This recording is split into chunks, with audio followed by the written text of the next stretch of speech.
Talofa, my name is Fa'amele Etuale.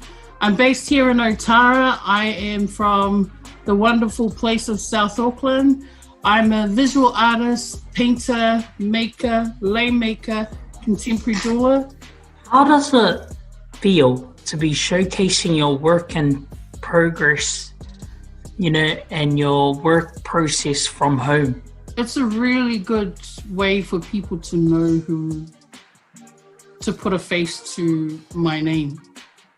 And it's also a way that people can understand that, we don't just end up at a gallery with work. No, there's a process, and the process is, for me, the most important part about creating work. Not only is it a special place, it's a very sacred place because it's my mind you're walking into. It's my heart that you're walking into. This is my fale, this is my home.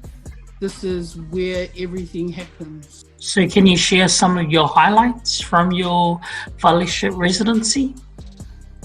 I think the biggest thing for me was I heard my own voice.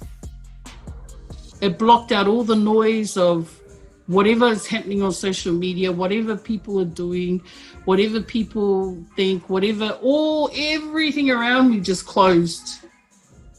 And I was able to hear myself again.